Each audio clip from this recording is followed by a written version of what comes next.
There's a few things I want to go over from our story Godfather Death, which is a pretty neat example of a grim fairy tale. It's one that's not as popular.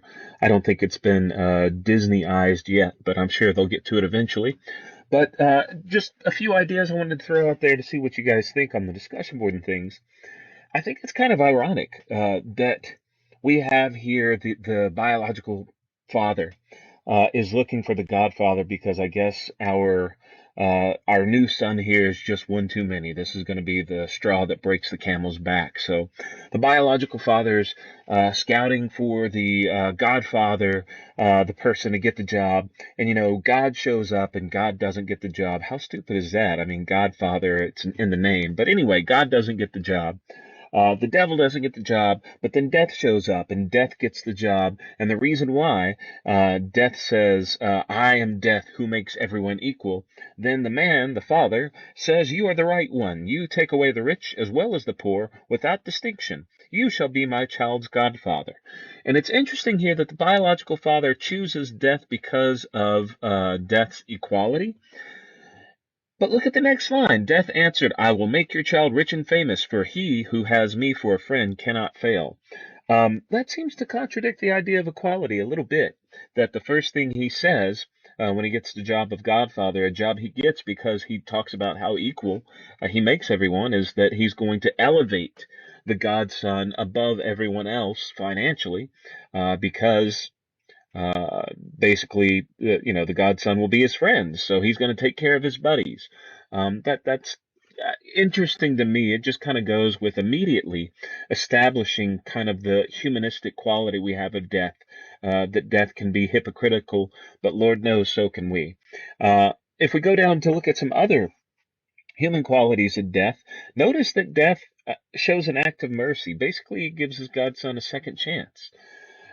He calls out the godson when the godson cheats him the first time and saves the life of the king by doing that little switcheroo trick. And God says, if you do this again, I won't give you any more chances, basically. But it's interesting that Death, who once again was chosen for his equality, shows an act of mercy. And mercy is something that goes against equality. I know it's a good thing to show mercy, but unless you're showing mercy to everyone. I mean, think about it. God, the Death couldn't do that. He does it for his godson, but if Death gave everyone a second chance, then we'd be in kind of a mess.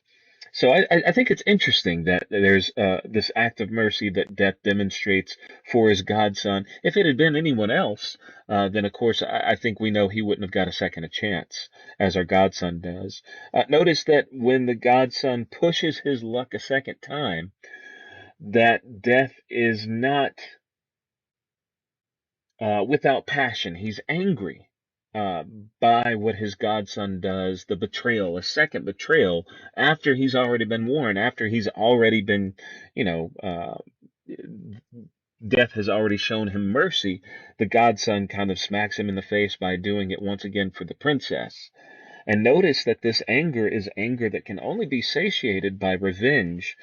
I mean, there's no reason really other than for Death to feel good about what happens, for Death to insinuate that the candlestick idea will work, and then accidentally, in quotation marks, drop that candlestick that represents his godson's life, thus making it go out. That's just kind of a twist of the knife, right? That this seems to be an act of revenge just to make Death feel a little better because of the betrayal the godson has shown. But let's talk about the godson a little bit because he's not a very nice guy.